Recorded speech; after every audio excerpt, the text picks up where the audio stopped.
Welcome to Shattered Reality with your hosts Kate Valentine and Farusha. Prepare to have your paradigms shifted and your truths questioned. And now, Shattered Reality. Hey, Kate. Hi there, Frusha. Another episode. But what makes today so special? Well, it's episode number 25, but what really good. makes it special is the animal that we are celebrating today, Okay. and it is Groundhog's Day. Yes. What is that? Puxatawny Phil? Puxatawny, I think Phil passed on. It's Oh, really? Puxatawny Pete at this juncture, and sorry to hear that. Staten Island Chuck. And both of them did not see their shadows today, so that tells us that spring is not so far away. Good. But you know something, Kate, that February 2nd has a lot more meaning than just the sort of folklore about our little groundhogs. And that meaning has to do Yes. with the quarters and the eighths or cross quarters of the calendar, which are traditionally celebrated by all northern latitude people. Now, we all know about the winter and summer solstices, the shortest day of the year and the longest day of the year, and the spring and autumnal equinoxes, Got that. which I guess it's the vernal equinox is the really Whatever. classy way to say it. And those are when the day and the night are equal. But people in traditional societies also celebrate what is known as cross quarters. Now, today is a cross quarter. It is called here commonly Groundhog's Day. In other places, it's called Birgit's Day, after Birgit, and Imbolc, and Candlemas is the more Christian iteration of the day. Now, that is the day when the candles are blessed at the church, if you so desire. However, Imbolc and Birgit's Day have more to do with the beginning of the light. It is really the first day where it's very noticeable that the days have gotten longer. It also has to do with animals, as we were discussing before. And you probably know something about that, Kate, right? What about the animals? Yes, yeah. ma'am. This is a heavy-duty breeding season. This begins it all. The lambs start to lamb out. Well, or they get ready to lamb out. The cats start to have kittens. The world wakens up. It's spring. Yeah. And the world is in love. So, I thought it would be a wonderful idea today to talk about shamanism. Okay. And shamanism deals with folk cultures, Okay. traditional beliefs, sometimes animism. And how would we find out about shamanism? Well, we could have somebody who is an excellent shamanistic practitioner. Great idea. Before I introduce this gentleman, I want to just speak to a little bit about my background with shamanism, where I studied with Michael Harner, and he was a wonderful shamanistic practitioner and teacher. But the gentleman who we have today, whose name I am going to now let you know, it's Okay. Michael Peter Langevin, and he is a wonderful shaman. I had already had two shamanistic experiences with Michael, and one of them was a group experience. He was a wonderful conductor of a fire ceremony down at the Monroe Institute in Faber, Virginia. Within, I guess it was about 11 months ago. What a wonderful ceremony he conducted. But beyond that, I had a dream a few months ago, and I have to be honest and tell you that Michael is an acquaintance of mine. I would probably recognize him if I saw him on the street. He might not recognize me. We are not close friends, though I certainly consider him a very friendly acquaintance. But a couple of months ago, I had a dream in which I was attending a seminar of some sort down in Virginia. I think in Charlottesville was in my dream because it was more of a town than up at the Monroe Institute. And who did I share a couch with? But Michael Michael Peter Peter Langevin. Langevin. And I thought this was passing strange because I don't really know him. Right. And he was not the protagonist of my dream, but he was an important person in it. Well, when I wake up the next day and thinking about this dream and how unusual it was, who do I get a personal email from? Who has never sent me such an email before? Wait a minute. Let me guess.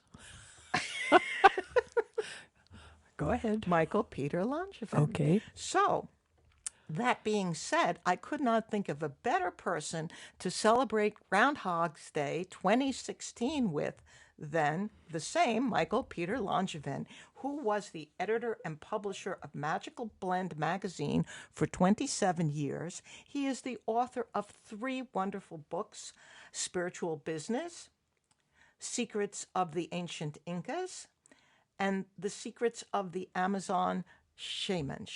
I never get that right. Shaman. Whatever. But here we go. So, Michael Peter Langevin, welcome. Thank you so much. What a great introduction. It's great to be with both of you. Wow.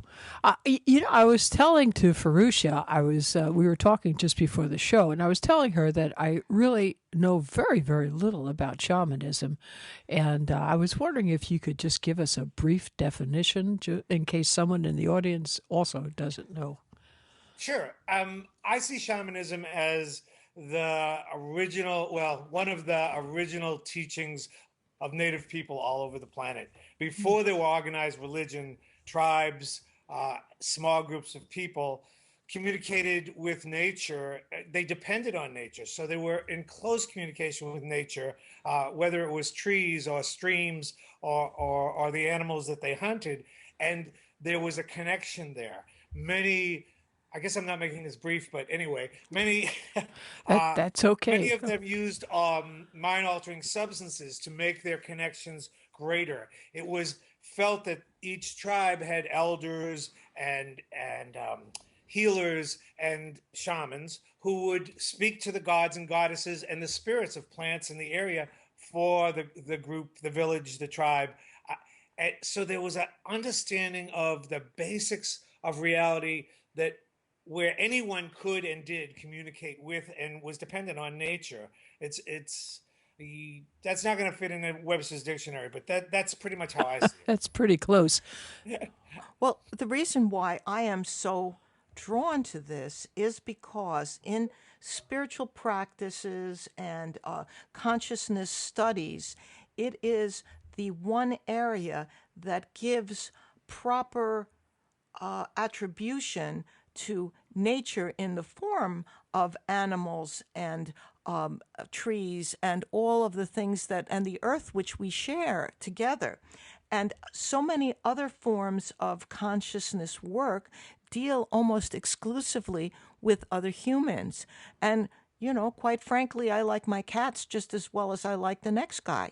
I think that's true. Anyone who has spent time in the outback, so to speak. I've spent a lot of time in the Yucatan of Mexico and Guatemala and in the Andes Mountains of Peru and in the Amazon jungle. And when you spend time there, you see a whole different approach to life where people don't have this image. And even if they have been converted to Protestantism or Catholicism, they really don't hold this image of the male divine God on a cloud.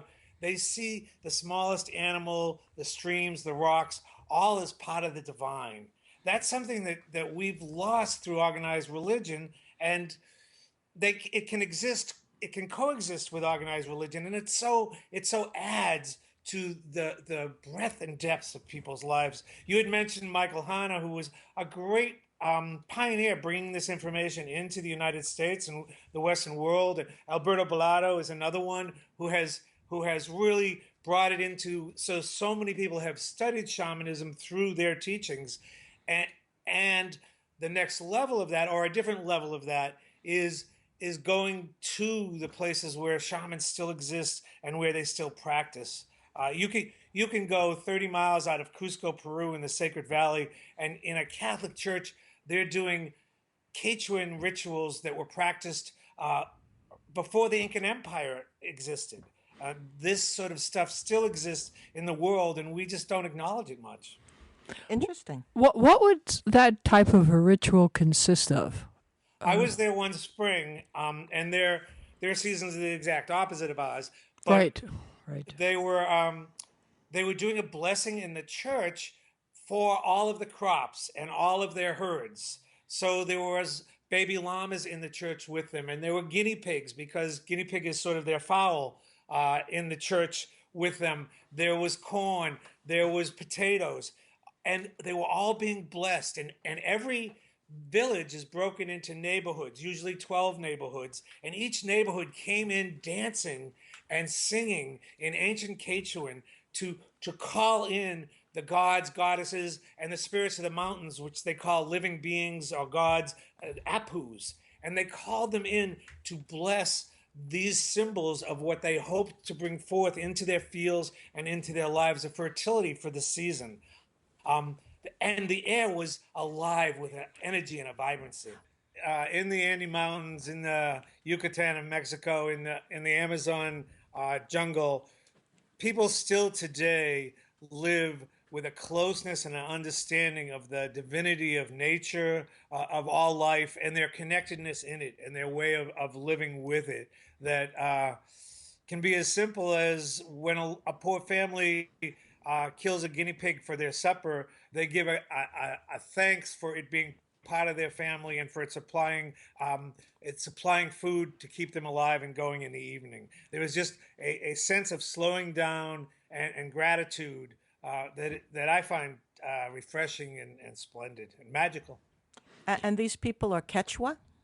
Yeah, well, the Quechua people are the descendants of the Incas, and they live from Colombia into Chile into Bolivia. But then you have other people around Lake Titicaca and in the Amazon jungle. You have a number of different tribal groups that still hold the old ways alive. The fascinating thing, having traveled in the Amazon a lot, is that with the lumbering and with the cutting down of so much of the forest and people coming in to farm, especially especially meat cows, the people who move in think they're bringing in the Western ways, and after they're there for a couple of years, they tend to take on the old ways of the people who lived there before them, because it's the only way to survive in the Amazon.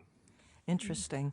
Well, I certainly have a lot of thoughts about the Amazon and its production of air for all of us around the world. And the destruction of the Amazon is a huge problem for all of humanity, not just for the people there, but I understand that it's a very immediate problem for the people there. I first started going down in 1972, 73, and what has been lost in those decades between then and now is heartbreaking. Just so many of the ancient ways and the temptation of civilization to the native peoples. A lot of the old ways are just being left behind. A lot of the shamans can't find good apprentices to take on their ways and pass on generations of knowledge of herbal medicines and of magical traditions and ceremonies. Well, I can sort of think sometimes it would be nicer to go back to a more rural background. Sort of, there's a certain appeal, for example, in the Amish country, to somebody who lives constantly in an urban setting. It seems very nice.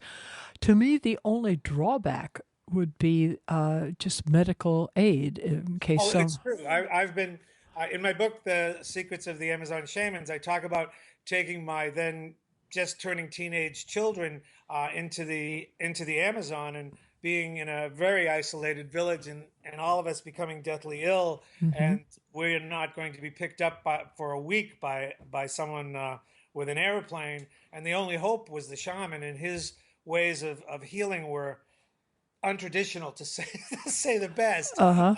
So we found ourselves licking toads and witnessing shape shifting to go through a healing. You isolate yourself, and there is a sense of loss and a risk being taken.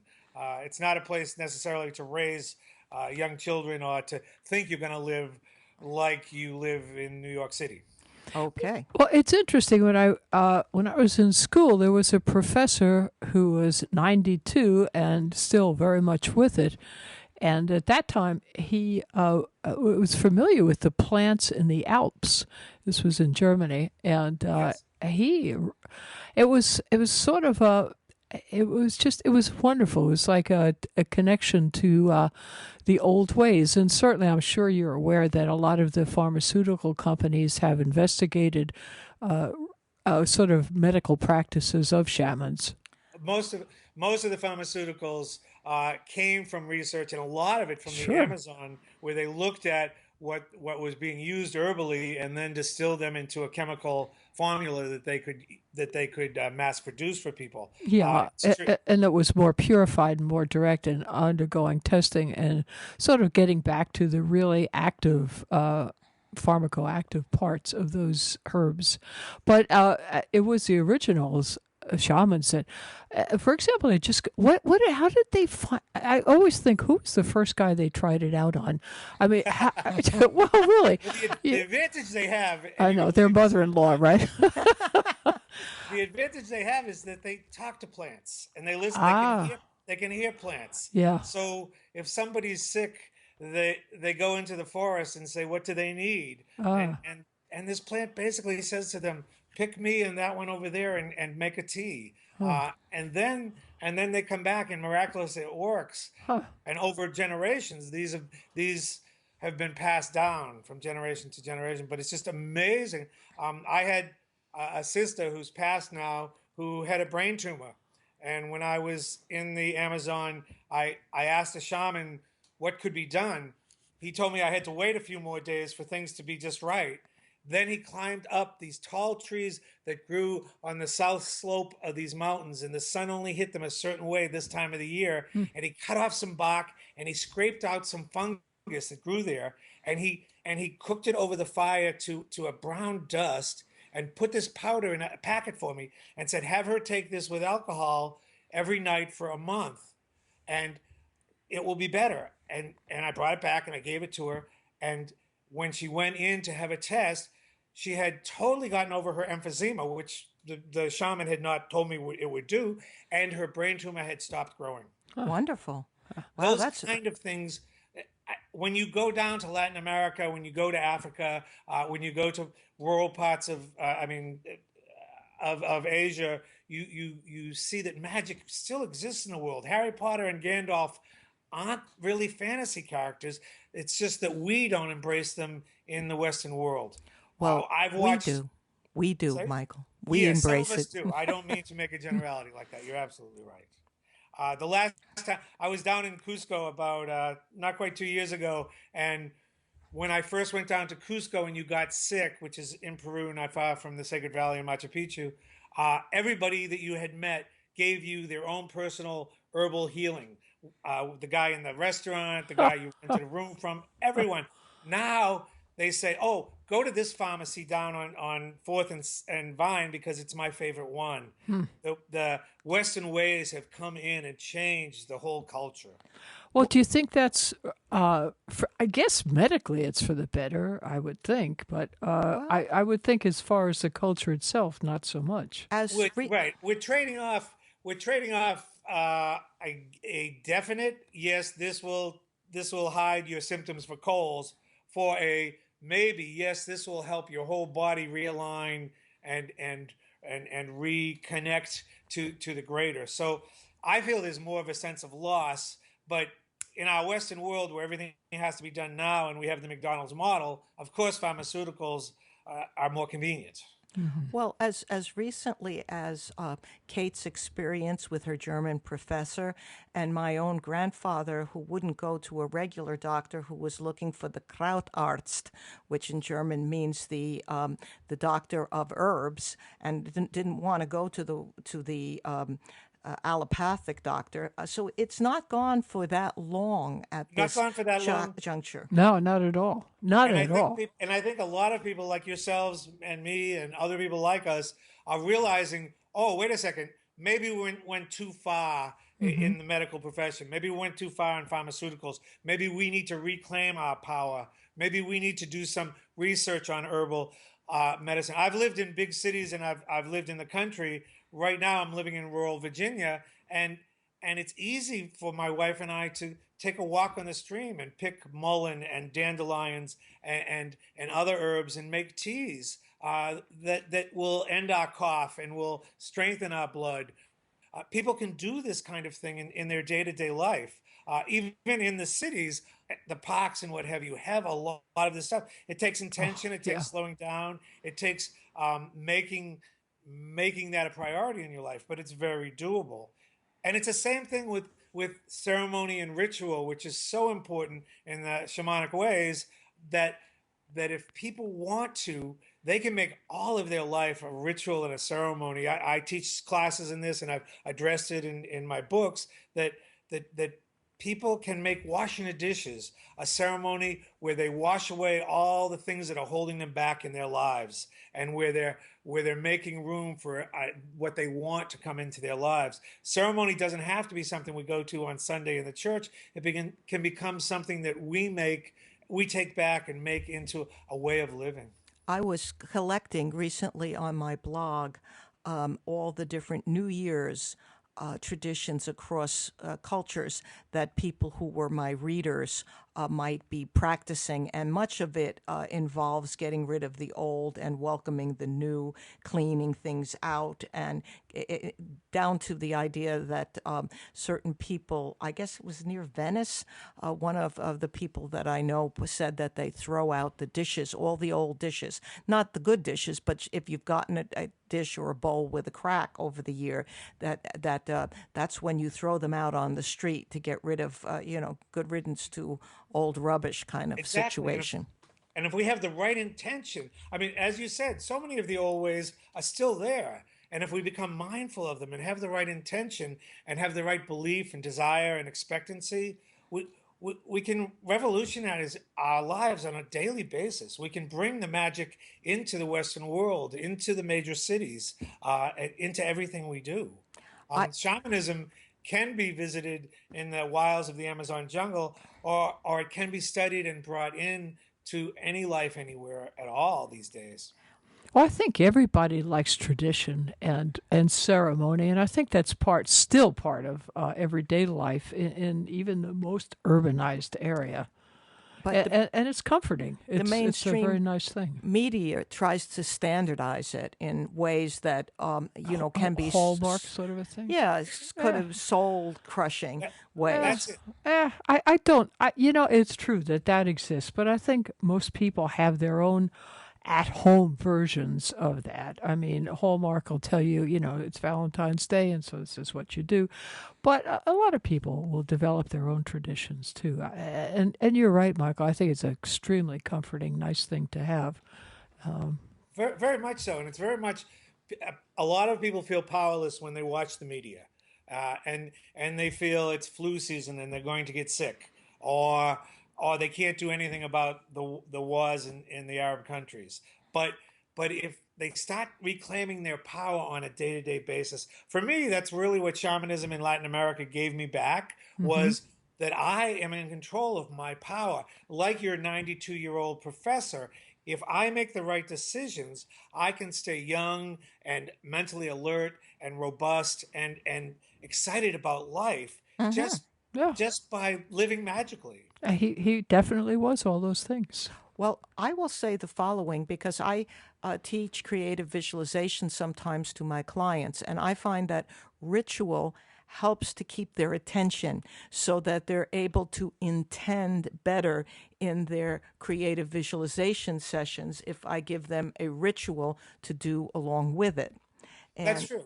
It's why ritual and ceremony have been used throughout the ages, because it's hard for some of us to just meditate or just see an apple and taste it in our mouths or how we want the future to be. But if we anchor it with actually putting crystals around us, or starting a fire, or invoking the spirits that we feel aligned with, then we've brought in these extra levels to it, and we've given it more power and more meaning for ourselves and our unconscious. I have a question for you, and this has to do with how you began. I have some knowledge of this, and I know, for instance, the profession of your father, and I don't know if you want to go into that and Sure. how. I don't know how much time we have, but my father and my grandfather were both funeral directors and embalmers, and I was supposed to take over the funeral home, and I got to help my father early on in his work, and went to embalming and funeral directing school, and I was exposed to death in a very close way early on, which opened my interest to the true meaning of life, which made me read just tons of books on metaphysics and spirituality and comparative religions. I studied witchcraft with Laurie Cabot in Salem, Massachusetts. She was the head witch of Salem at that point. But when I went to college, I had a college professor in Latin American politics who had just returned from Latin America. And by the time her class was over, I had no choice. I had to go to Peru. And I hitchhiked from Boston to Miami in a blizzard because I didn't have enough money, and bought a round trip ticket. And when I landed in Lima, I had $30 in my pocket. Wow. I promised myself I'd spend as much time as I could, and I ended up spending 6 weeks there because of the generosity and wonderfulness of the Peruvian people. When I first went to Machu Picchu, I had many mystical experiences, but when I first went to Machu Picchu, I actually believed that I was spoken to by the Inca gods and goddesses and the Apus, and they told me that I had work to do to bring this information forward. Not that I was the chosen one, or not that I was the only one, because gosh knows there's a lot of people who have brought this information forward in many different ways. But I didn't think I was. I had a whole different plan for my life. And I argued with them, and I danced all over Machu Picchu at night, because this was before there were gods and guides. How cool. And yeah, it was pretty amazing. And at the end, I stood up in a cave outside of Machu Picchu and screamed, "Okay, you have a deal. I'll do whatever you want. Just let me go back. I think you got the wrong boy, because I can't even say my Oz right. But just let me go back to Boston and finish up my degree and start my life, and then I'll do whatever you want." I ended up not only writing books, doing many lectures, doing Magical Blend magazine. I adopted both of my children from Peru during the middle of their civil war. I've lived in Peru many times and spent much time there. The Inca gods and goddesses and the Amazon gods and goddesses have had a huge effect on my life path and have enhanced it greatly. I don't see them as competitive with the Christian gods or any other gods. I see them as existing in another plane of existence, and having affected me greatly. Wow. That's some life story. Yes, it Yeah, is. well, it's only part of it. I really capsulized it for you. What about I've when had you a pretty miraculous life. I feel blessed beyond belief. when you were young, you had a collection of sorts? Oh, okay. Yes, I did. My in New England, they used to dig the ground when it got frozen with tractors, and they'd dig up often the old caskets by mistake and scatter the bones to make a new grave. Oh, I thought that was pretty neat, and I had a empty 20 gallon aquarium in my bedroom, so I took to gathering the bones and collecting them in the aquarium. oh, jeez. I had an aquarium full of different human bones from different cemeteries all over the area where we worked, and I started having just the most bizarre dreams. I thought I was going crazy. I couldn't go to school. I didn't know what was going on. And finally, one voice stepped forward and said, "I speak for the bones." And his name was Phineas Goodhue. And Phineas said that it wasn't right for me to keep the bones above ground, that they needed to be reburied. And I don't know how I did it, but somehow I got the courage to say, "I'll make a deal. I'll rebury them if you teach me the secrets that the dead know." and Phineas agreed to that. I buried the bones, and I think that's part of why I've had such a miraculous life, because Phineas has reappeared to me from time to time over the decades, and I think guided me quite often down this road, not that road, and over to meet this person, not that person. That's a wonderful, Well, wonderful story. Michael, when that sad day comes and you do pass from this plane of existence, would you expect to meet Phineas? I actually talk to him periodically. Uh huh. I think working with the shamans, and my wife is she's written books on Nordic magic from Sweden, and is a bit of a witch of sorts from there. I think I've gotten much better at communicating with spirits, and in recent years, I've actually been able to call them in at certain times. But yes, I think there'll be a much more clearer and long term conversation Phineas and I will have. I have an odd question for you because I have had probably more than my share of friends whose parents were undertakers and so forth. And one young lady in particular, and two others have told me that their fathers were astounded when present at certain autopsies, and when the person's skull revealed that they didn't have a full brain, that they had a form of sac there that where much of the brain should have been, and yet these people lived not extremely successful lives, but normal lives in a community.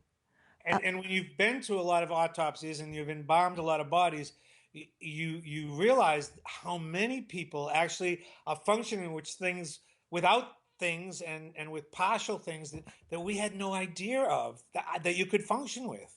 It's just, I mean, the human body compensates in such an amazing way that you really get to see that we think we have to be whole, complete, and going forward, but we do workarounds. Our bodies do workarounds, and yes, I've seen some pretty amazing things in the autopsy room and the embalming tables. Interesting, interesting.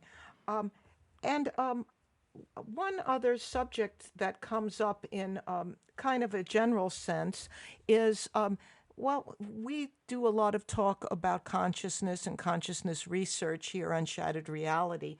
And as I said earlier on, I'm very drawn to shamanism due to the fact that it gives a lot more credit to the earth and the environment, and how I personally feel that the earth is a living being and the sun is a living being.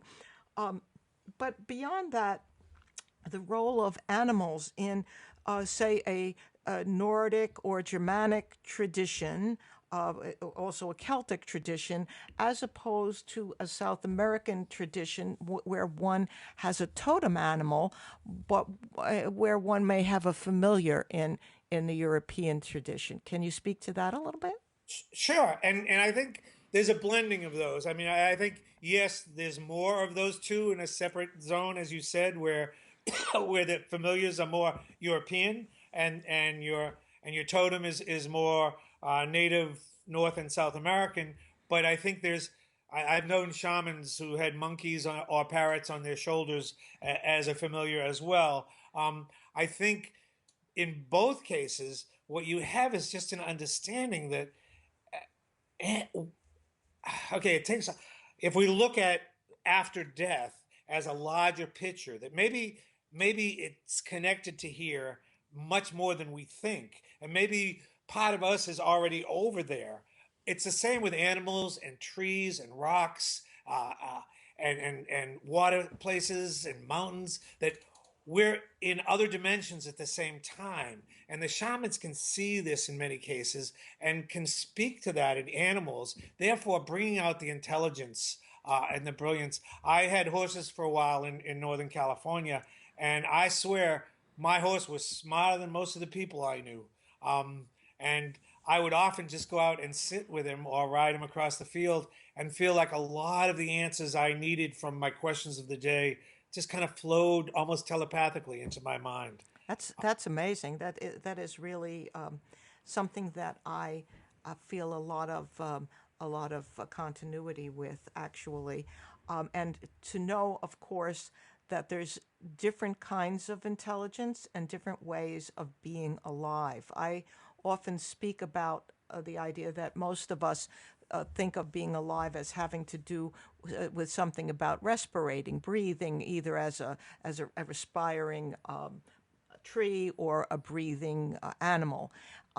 But there are the idea of things having consciousness, on the other hand, is another way to be alive, though we may not see a rock or a crystal respirate, we may not see the planet Mars breathe, they still can have consciousness.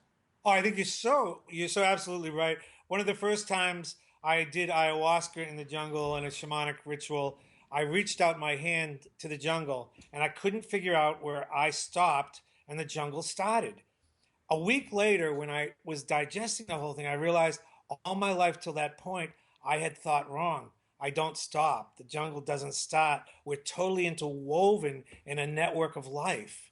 And and since then, I've really seen that if you patience is a real key thing, and it's taken me most of my life to really learn this, but if you sit with a rock under the right circumstances and entering a trance, there is a consciousness there and an awareness there and a knowledge there that can almost come across in the form of language that you can hear and take in.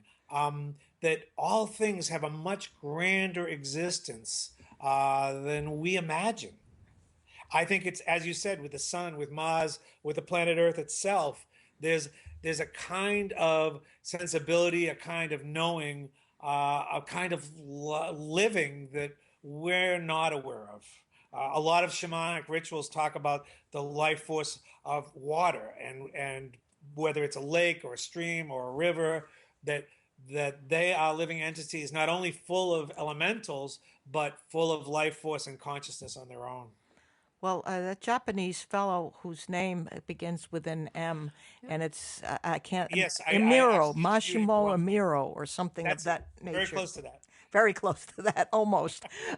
But he has done a lot of research on speaking to water and meditating on water and sending love to water, and what happens when you are in the presence of water and you curse or become violent, and how disruptive that is to the water. And of course, we are how much? 98% water, 96% water, Exactly. A something like lot. that. A lot. Hold up. Yeah. It, it, Is it necessary?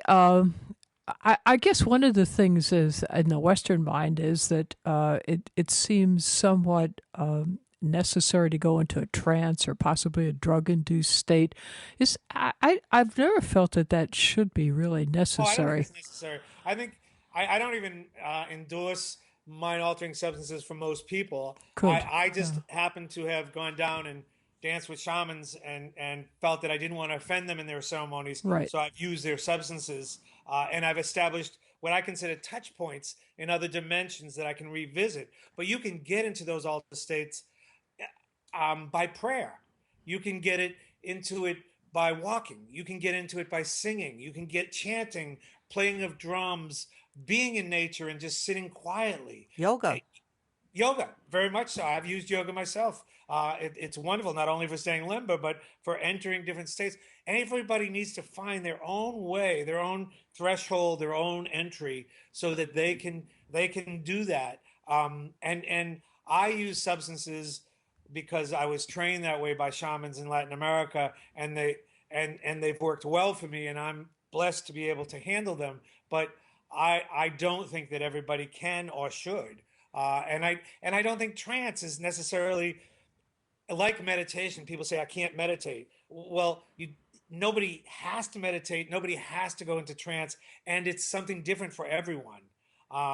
It's just trusting that, okay, it's just like talking to the dead, which is kind of a leap, but similar.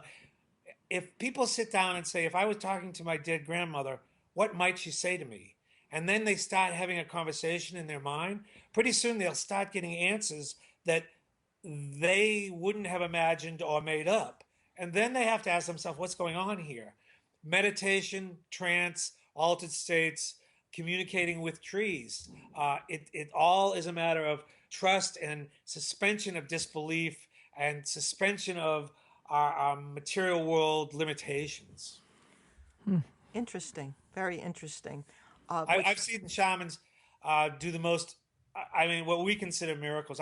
One time I was in a hut asking a shaman to teach me some of his magic, and he was pretty. He didn't want to teach a dumb young gringo anything, and a very sick fisherman came in from the river, and he looked at me and he looked at him and he said, "Well, will you share some of your energy to learn?" And I said, "Yes."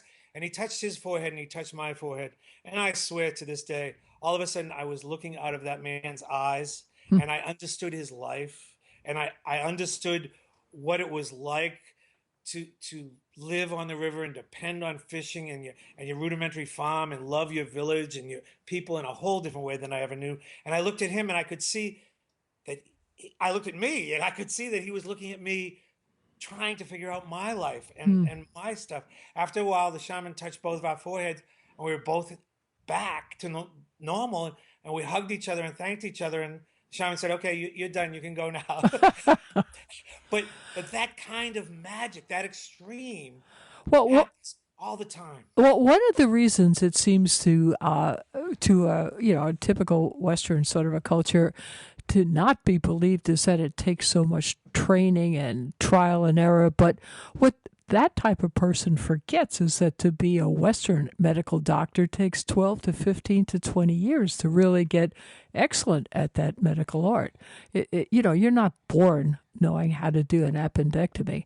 And, No, and and that's a perfect example. yeah, That really is, and yet it's easier than medicine in that most people have some early religious or spiritual training, and right. if people go back to those roots and just deepen it a little bit, with an intent of either talking to the dead or entering a trance state or communicating with the forests near their house or the plants in the park nearby, they will be amazed how quickly they can start having experiences that are beyond their normal experiences. And then working with those, I mean, I've been blessed to have a lifetime of it, but working with those, you start building up skills, knowledge, trust, understanding that really can just knock out the jams all over the place. The touch that you speak of, it sounds similar to, but not the same as Shaktipat, where Yes. an enlightened person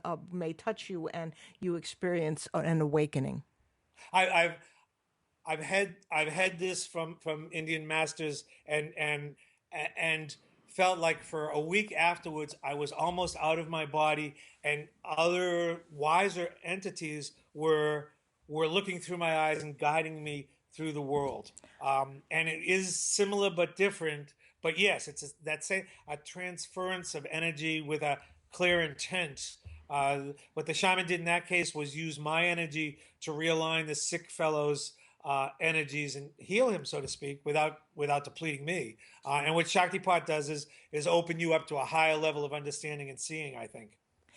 It sounds like a very good description. I remember being at a yoga center, and who was there but Sun Bear, the Ah, Western, the Native American shaman from I guess Washington State, I think he and was, yes. and he unfortunately has since passed, although Yes, he yes. may be in a better place.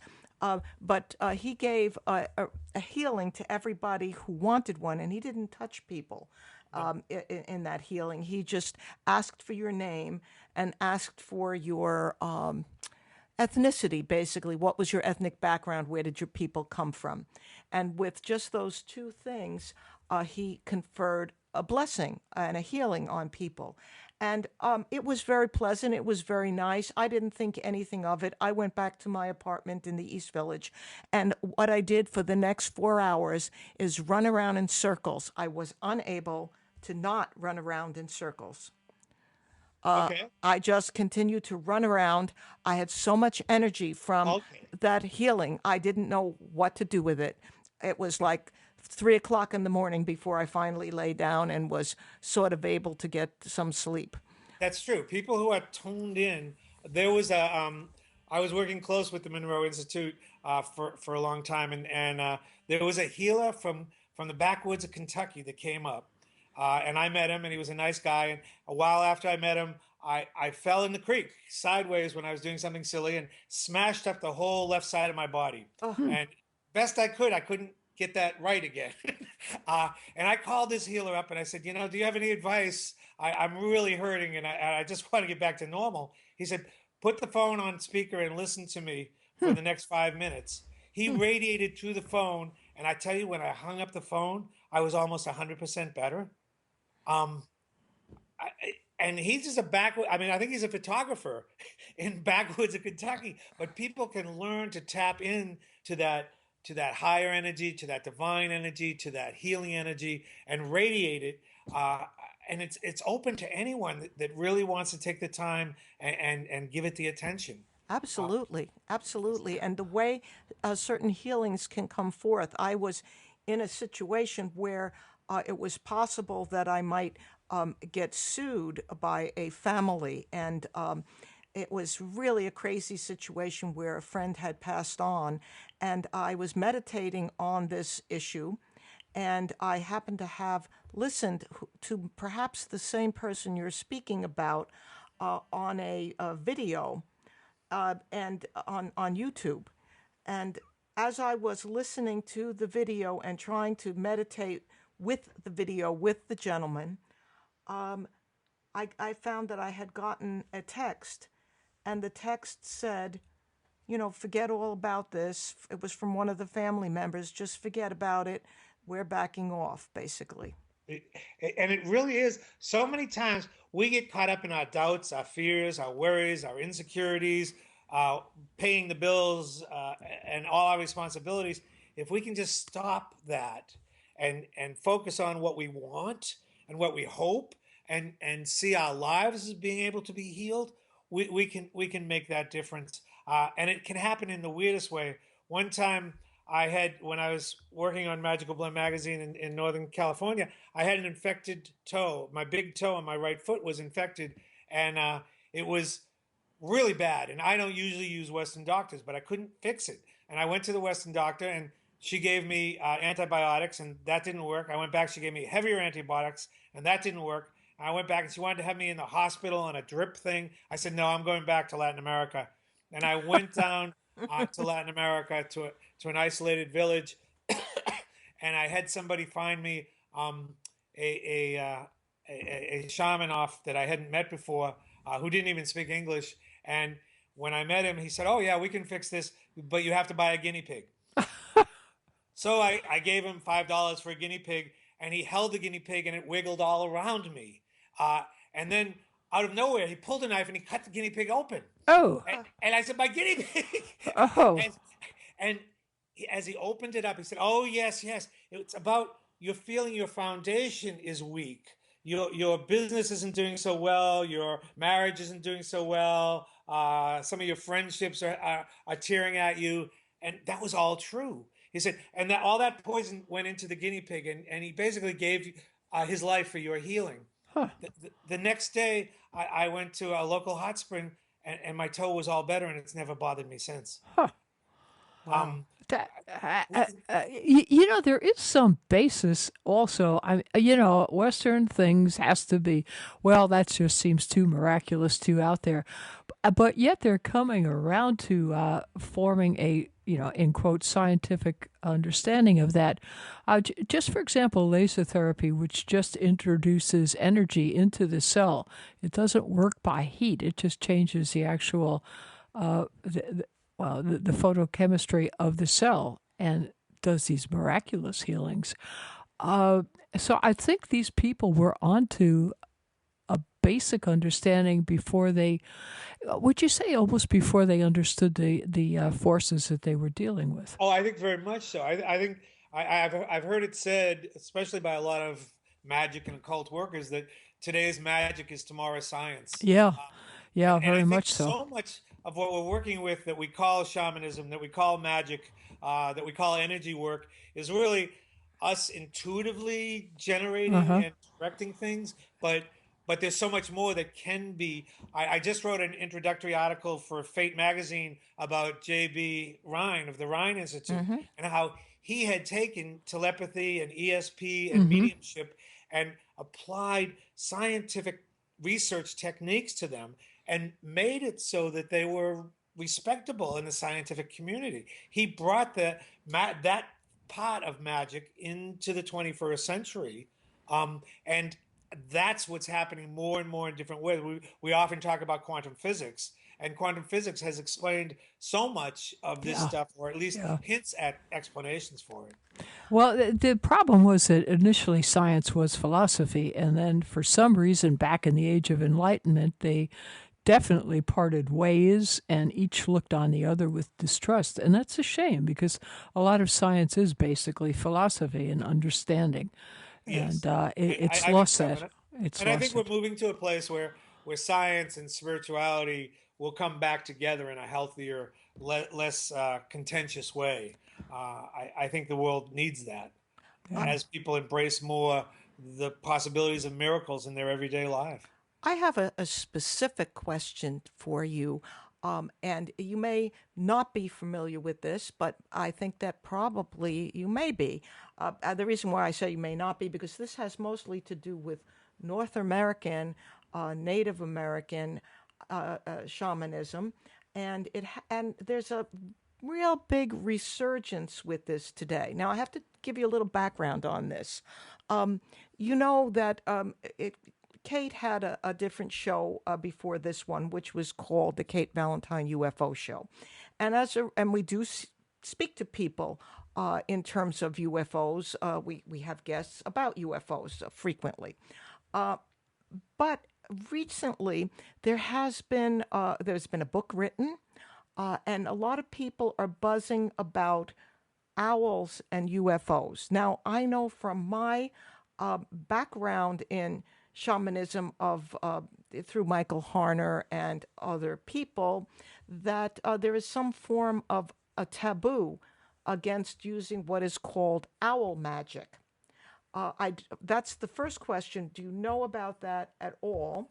Yes. The second question is, are you aware that many people who see UFOs or possible contactees, abductees, or experiencers then see large versions of local animals, often raccoons, but particularly owls? And these owls seem larger than are humanly possible. And there's recently been a book written on that. And I wonder if you could speak to that idea at all. First, the owl magic taboo and what that's about. Sure. The way I understand the owl magic taboo is just that the owls have always been, or have often been, guardians of the unknown, guardians of the dark, where gray magic becomes black. So therefore, it was a slippery slope if someone started working with owl magic. It wasn't clean like hummingbird magic or cardinal magic. It was a different focus that made it dangerous for people. The second part, with Magical Blend magazine and other research I've done in my writing over the years, I've dealt with a lot of UFO experts and gone to a number of UFO conferences and spoke with a lot of people.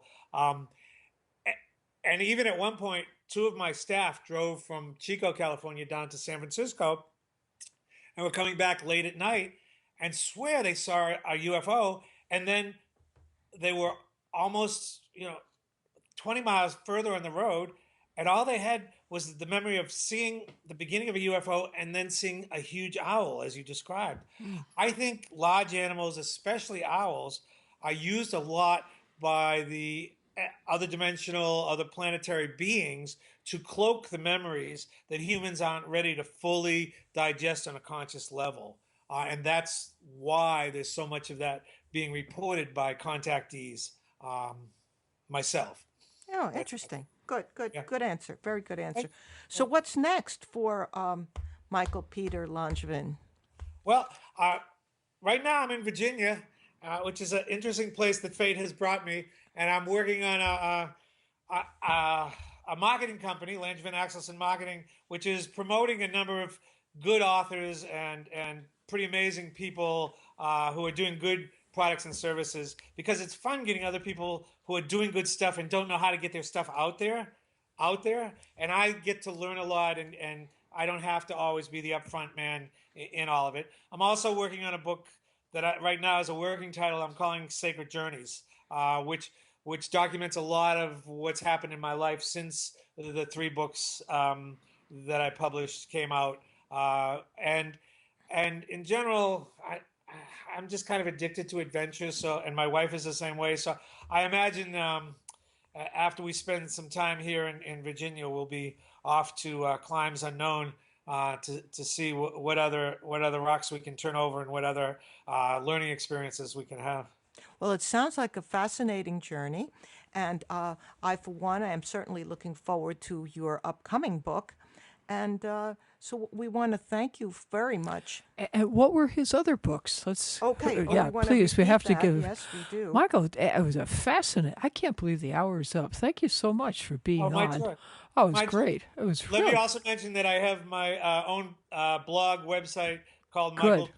michaelpeterlangevin.com, Great. and that all of my books and a number of the anthologies I've been in are available on Amazon.com under my name, and how do you spell the last name? LANGEV as in victory, IN. Okay. That's important when you get Yeah, to it is, the because people get internet. lost with it. And if you want, And the three books are Spiritual Business, Secrets of the Ancient Incas, and recently reissued because it had been sold out and there was a demand. Oh, good Secrets for of the you. Amazon Shamans is available as an iBook for only $5 on Amazon. Oh, what a deal. That is good. That is good. And I'm surprised that now you're sort of into marketing. I think it's, when I did Magical Blend, I learned that spirituality is only valid if you can take it under the most unexpected circumstances and make it work. Uh-huh. For me. Okay. And in truth, to pay the bills for exotic travels to Latin America and living down there for a while, one has to work. So it's fun doing work that's making the world a better place as well. Then they always say that if you enjoy what you work, you never work for a living. That's it, and it's true. Yeah, it's true. Then we're just having more fun and playing more. You sound like you're having a great time. I am. well, thanks so much for being on Shattered Reality Podcast this February 2nd, 2016. Just to finish up here, I want to do a little shout out to my friends who have assisted me in various rituals and have done done rituals with me over the years on cross quarters and quarters of the calendar. So Paula, Victoria, Pat, Lauren, and Taylor Marie, please hear this, and I'm shouting out to you this Imbolc, this Groundhog's Day, this cross quarters, and may your year get ever lighter. And Kate? Oh, I'm sorry. I was still thinking about the shamans. And Well, Kate, how are you doing I'm doing just great. I'm glad that he didn't see his shadow, and I am looking forward to our early spring. And sadly enough, I saw some of the tulips and daffodils starting to break out from the bulbs I put in. Yes, So a let's little hope for early. a nice, too early. Let's hope for a warm, sunny spring. Early. Yes, well, we hope that they I'll give positive thoughts. send them positive thoughts will to give stay positive where thoughts. they are and not come out any Yeah, further okay. until it's at time. least a month goes by. I think we need at least maybe 5 weeks Yeah, from I really now. liked that guest though. That was really cool. Yeah. Yeah, he was just wonderful, and I think we're going to be doing a dream worker for our next guest. And as Okay. soon as I confirm Sort that, of related. so shall we say Goodbye. goodbye and happy from Shattered Groundhog's Reality, Day. and happy trails and happy spring, And happy thoughts. happy thoughts, good vibes. Okay. Bye Bye-bye. now.